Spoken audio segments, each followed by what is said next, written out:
Welcome to Hearing Our Truth and Following Our Intuition. This is the first video of a series.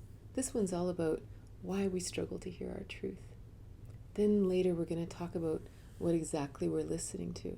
We're going to discuss a whole pile of great tools and tips as to how to actually listen within and actually hear the guidance.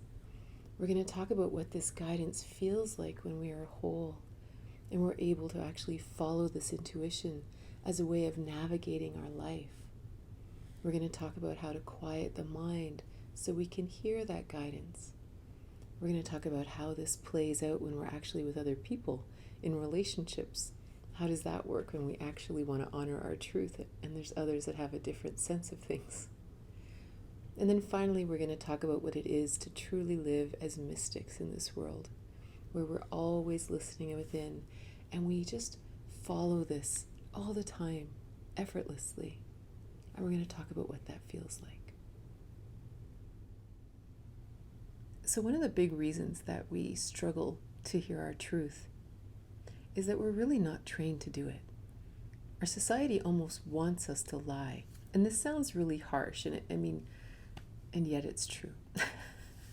Right? We're almost trained to say, okay, even if that's how you feel, this is what you're going to say. Oh, well, you know what? Maybe you should keep the peace on that. Or maybe, how do you make your teacher happy? How do you make your boss happy? What will make your partner happy? How do you want to look to the world, even if that's not who you really are? There's a lot of strange deception and self-deception built into our society. So it's really, if it's hard for us to hear our truth today, it isn't just us. It's literally how we were raised. It's literally a part of the pool we've been swimming in. So one of the first reasons that it's hard to hear our truth is the persona that we've developed about who we really want to be. And not only who we want to be, but who I want you to think I am. For me, I always had this idea that I really wanted to be like Superwoman, especially when I first got married and I had children and I was new daughter-in-law, part of a different family. And maybe it was before that too. But I really just I wanted everyone to know they could depend on me. I would always say yes. I was so strong. I was just so efficient. I could just get anything done, I wanted to be the perfect wife. I wanted to be seen as someone who was really easy to get along with and easy to love. And, how could I live without her? I wanted people to think I was the perfect mom. And I wanted them to think I was intelligent. Like I just had this whole persona around who I wanted to be and who I wanted everyone to think I was. So you imagine if you asked me a question and you said, hey, do you want to do this? Even though my soul may answer, I first have to check with my persona, right? I have to check with that and say, well, what would Superwoman say? What would the person who's trying to maintain this sense of self in the world, what would she say, right? Because whatever answer I give, I still want to maintain this persona.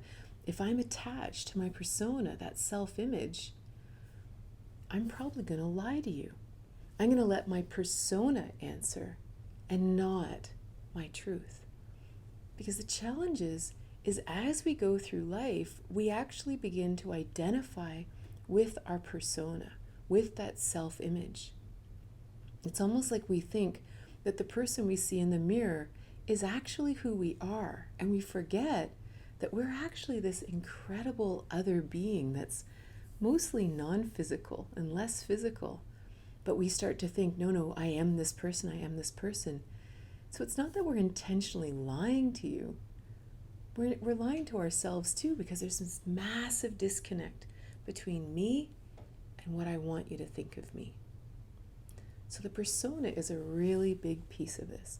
And we'll go deeper in the rest of these videos about this, but it's just something important to think about right now, and maybe something even to journal about, to say, what is the persona that I want people to think? If someone was to meet you today and they went away, what would you want them to think of you? Right? Would you want them to say, wow, she's just this, or he's amazing at this? Like, what is it that you want them to think about you? And that often gives us some very interesting clues as to the things we may not be allowing ourselves to be honest about.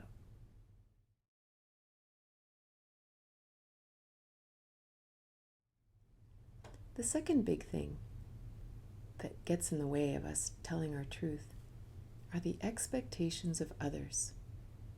So you imagine someone asks you a question and you know what the answer is, but then we wonder, but what would that person think of my answer? And what would that person think? And what would my partner say? And what would my in-laws say? And what would the neighbors say?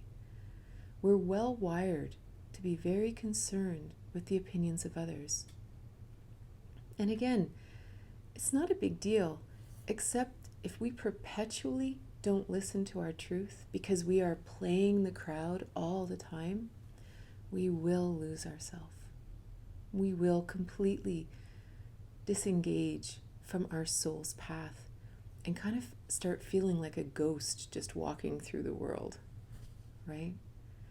And this isn't a bad, it's not a bad thing, but it's just part of, again, our upbringing. You know, we have ancestral memory of being part of a clan or being part of a tribe where it was required that we all thought the same thing. If you don't think the same thing, you will be ejected from the tribe, and that meant death. So this is a very survival-based thing. It's not a small thing, this fear of abandonment, this fear of being kicked out, this fear of others' judgment. This goes deep into our DNA. This is no small thing to actually say, wow, I'm really afraid of the opinions of others. Right? And this can come in from all kinds of places. It can be the expectations of society, like the clan.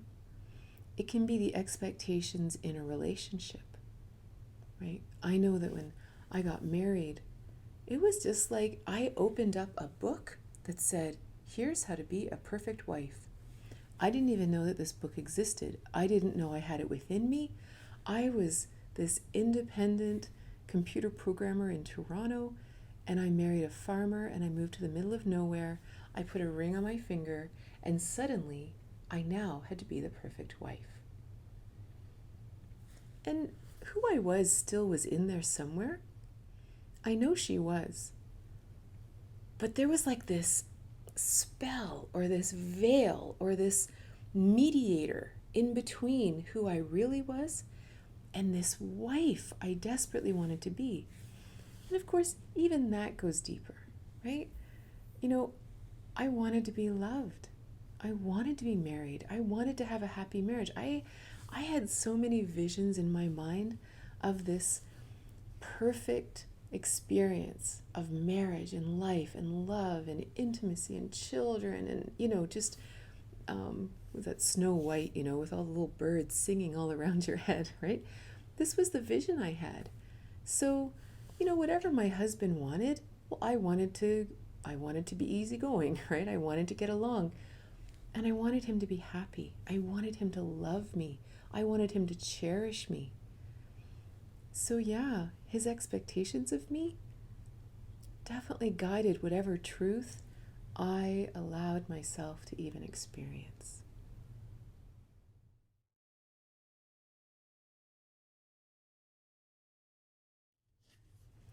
And the other thing in that vein that really got me in trouble in my life was politeness training. There's a lot of that out there where here's what's expected of you. Here's what happens if they say this. Here's what you do if they say that. And it can be anything from someone actually being very rude to you and not feeling like you can tell the truth, or doing things and you're not allowed to fight back. Just putting up with bad behavior. And even just sometimes people will abuse the fact, once they understand that you're a polite person, it's almost like they play the line, and they just play this line with you, and you kind of can't call them on it. It's sort of that passive aggressiveness or sarcasm. And they know that no matter what you say, they'll say, you're just taking it too personally. You know I didn't mean it like that. And you're polite enough to kind of go, right? So we've actually, the politeness training also has really gone deep inside of us to kind of say, just, it's okay. Just put up with it. It's Christmas. It's Easter. Don't cause trouble now. Right? And maybe once in a while it's a really good idea just to relax and not say anything. Pick your battles. But when it becomes a lifestyle, when it becomes how we do everything, we really lose ourselves. And then we don't even want to be around people, or we resent them, or we actually have buried fury. And when you've got buried fury or resentment inside of you while you're trying to be polite, this is not a happy existence.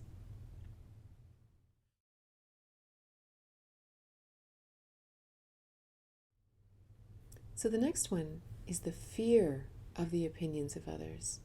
You know, we can have sort of an awareness of the expectations that sort of keep us locked in patterns, right? Like if your partner always expects you to act this way because you always have, if you suddenly start honoring a truth that's different, it might cause conflict. So we have to be okay with that. We have to be, even reframe conflict as being potential growth, right? That everybody's growing, everyone's changing, it's all good. The fear of the opinions of others goes deeper. It's funny, it's not funny, as a woman, again, I was very aware when I got married at how attentive I was to the expectations of my husband.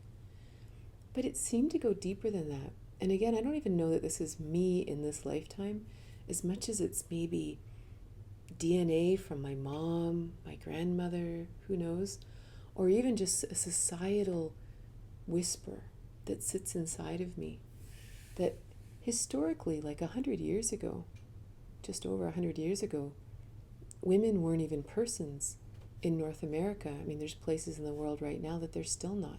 Today, in 2021, women still have no rights to make their own choices.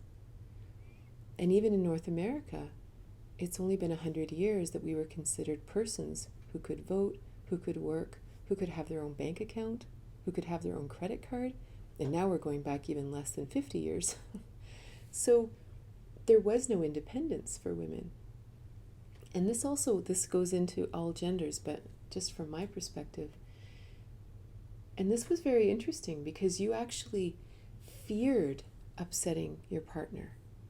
He was allowed to beat you. He was allowed to kill you in some countries. I mean, in our country, in Canada, within the last 40 years, you could beat your wife and it wasn't illegal. So this hyper-awareness of other people's opinions, this fear is real. It's not an unfounded fear. And if those are whispering through us, not that we want them to own us any longer now that we see them, but to really be gentle with ourselves and say, this is real. I haven't made this up. This is important. I'm going to look at it and I'm going to move through it. Because this fear, like what would have happened 100 years ago if we spoke our truth and that went against what our husband thought or wanted, we could be kicked out. And now we're on the street. We can't work. All we could do is maybe be a prostitute. And what do? Right? And now double that is there's no birth control. So you likely have children. So you have a mama bear requirement to now care for the children. So you'll put up with anything just to keep the children safe. And that meant quieting our truth. And that's generations of not listening to our truth for the fear of not making this person happy. This exact same thing can happen to anyone, not just women, but anyone of all genders, depending on the family we were raised in. If we lived in a very oppressive family or an abusive family or a controlling family, we would learn very quickly that if we don't toe the line, if we don't have the same opinion as our parents or our grandparents or the clan, we will be shunned, we will be beaten, we will be left out, we will be whatever. And we can learn this very, very young, right? So this fear inside of us that says, if I tell the truth, I'm going to get in trouble. If I tell the truth, no one's going to love me. If I tell the truth, no one's going to like me. This is a real fear. And again, we don't want to live in this fear, which is why we have this course. But it's an important thing to really acknowledge as something that is very genuinely true and is very likely resonating in your DNA, in your mental and emotional bodies, right?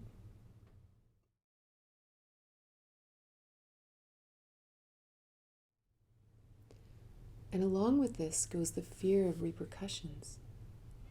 What if you lived in a family that if you did something wrong, you were punished? Or you were made fun of? You know, I have one friend, and she says that she was raised by assassins. And that, well, we can laugh about it now, but... And so she kind of learned that you can't trust people and you don't want to put your stuff out there because if you do something wrong, they're going to use it against you. They're going to make fun of you. They're going to all this. So I think that also lives inside of us.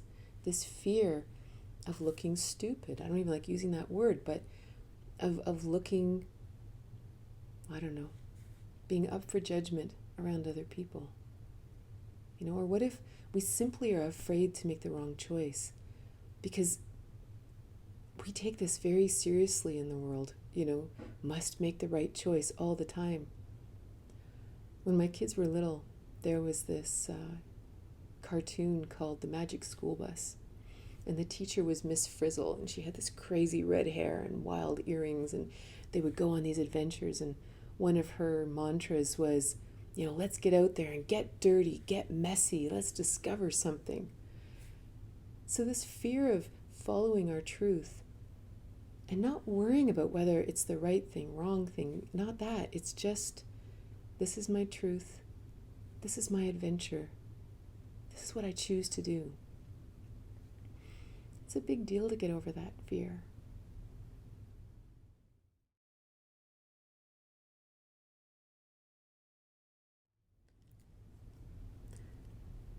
Another one we have to look at is whether or not we're telling ourselves a positive lie about our life. Maybe we're in a relationship that we're actually not happy in. Maybe we were at a time, but we're not anymore. But we say to ourselves, well, you know what though? It's not bad. I remember when I was first married and people would still say things like, well, it's not like he beats me. It's not like he goes to the bar every night. It's not that bad. And even at that point, I'd think, really? That's our bar? He doesn't beat me? So that's okay? Right? But even if that's not what we're saying, we might say, oh, no, it's fine. We have good fun, and every so often it's this, it's that, But then maybe the truth is, yeah, we have great fun when we get drunk together or we get high or whatever. Sober, don't really like each other's company all that much. Or, given the chance, I'd kind of rather hang out with other people, But we keep telling ourselves, but you know what? It's a stable relationship. It's good. They're a good person at their heart. They're maybe not great at communication, and there's not a lot of affection, and, we really don't have a lot of intimacy. But how much can I really ask for in life, right? We've been sort of trained to accept the silver lining. And again, this could come back to that whole thing where historically we couldn't divorce, right? This wasn't allowed. It's still, again, not allowed in many countries. So we have to find the silver linings. It's the only way that makes us sane. But at the time of this video, it's 2021. And we do have choice. And this is new. So the idea of actually undoing this positive lie that we've told ourselves just to survive is new, right? The other challenge with the positive lie is when it's almost like we have this status quo that we must maintain at all costs because this is what we want to believe, right? It could be a philosophy about anything. It could be about our work. It could be about life. It could be about religion. It could be about relationships. It could be about anything. If we are telling ourselves a lie, every new bit of information that comes in, we will integrate into the lie because we are so dependent on this lie as being our foundation for security and structure. We won't even recognize truth when it's right in front of us. We won't be able to hear truth from the outside, and we definitely can't hear truth on the inside. So it's an important question to ask ourselves, to sit down and say, am I telling myself a positive lie? And be willing to hear the answer, because it is probably one of the number one blocks to hearing our truth. And then if you add in all these other things, the persona and the expectations of others and fear and all that, it's all sounding very dire right now. But we'll get on to how to actually hear and get over all these fears.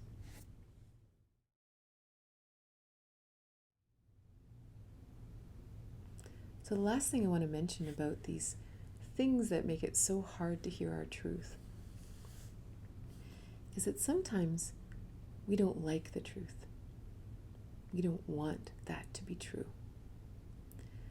Carolyn Mace used to define a dark night of the soul as the time that happens after let's say you sit in prayer and you say, what's my next step? And the answer comes through intuition, which we'll talk more about later. The answer comes through intuition. We don't like that answer. It's too scary for a million reasons. So we ask again, okay, what's another answer? And of course, there's silence. Because truth, there's only one truth. It's our soul's path. There's one truth because it's just us. And it's all we need to know is the next step on this soul's journey. So if we didn't like that first truth, then we get stuck in limbo. And sometimes this looks like a dark night of the soul because we we tell ourselves, well, I don't know what to do next. Well, maybe we do know what to do next. We can't for some reason right now. And this is really depressing, like literally.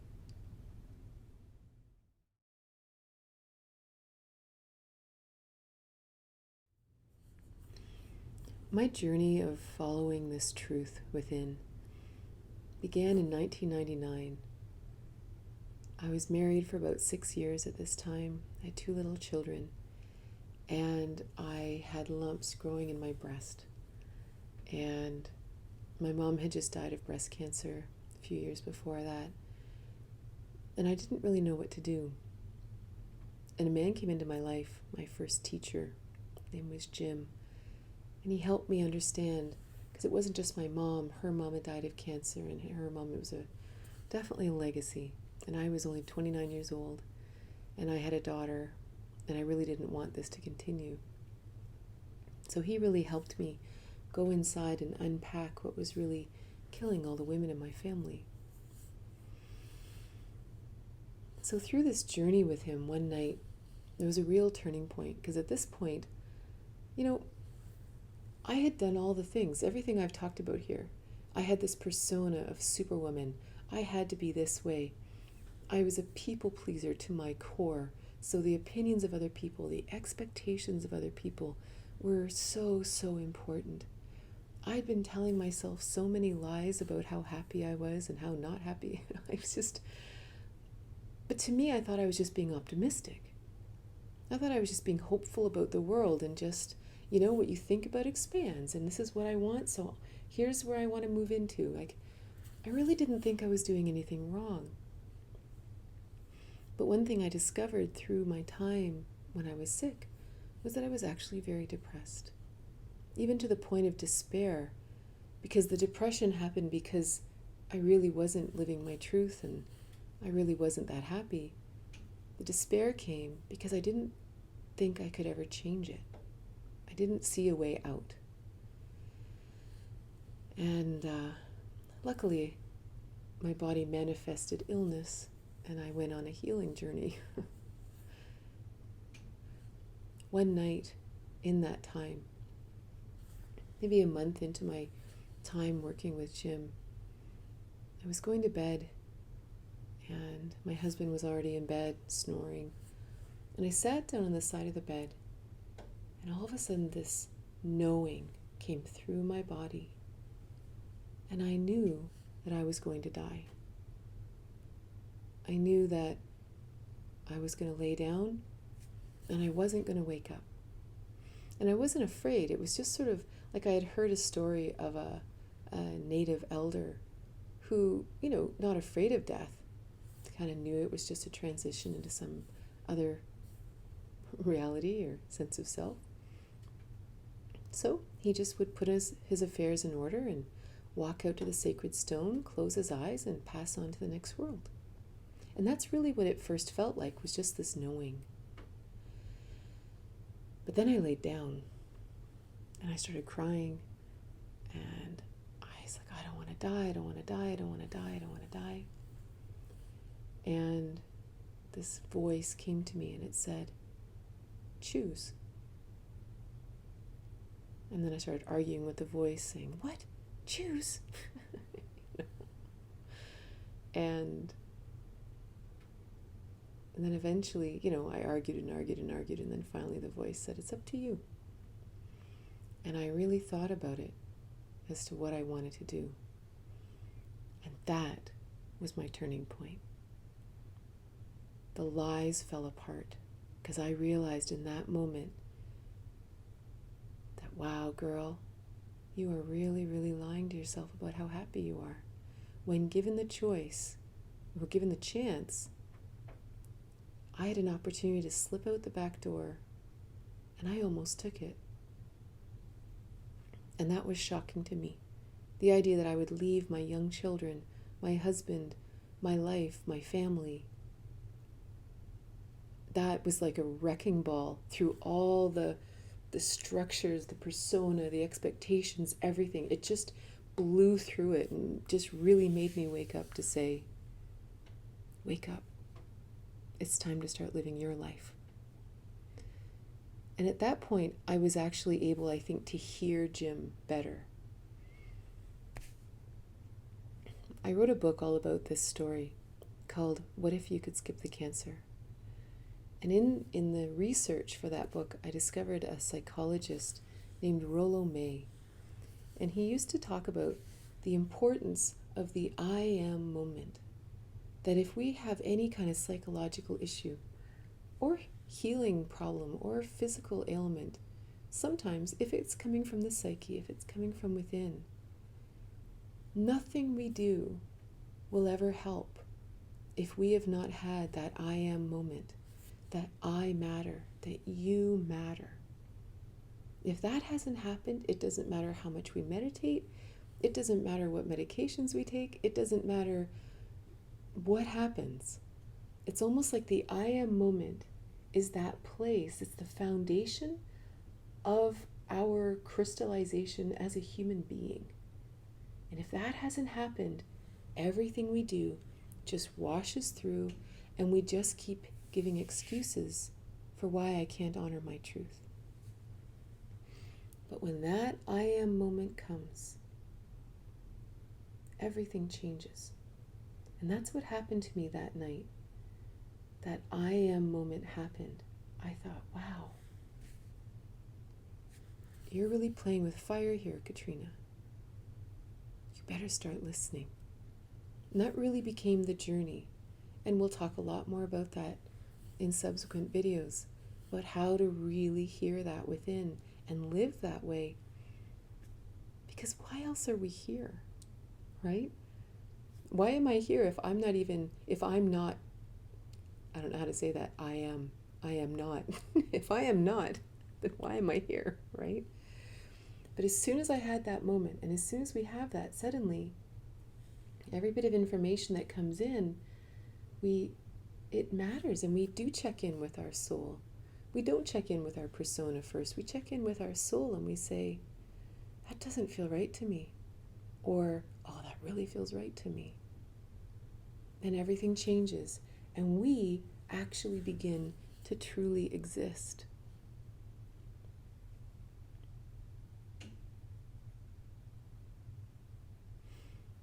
So thank you for being here for our first video. And I will see you in our next one.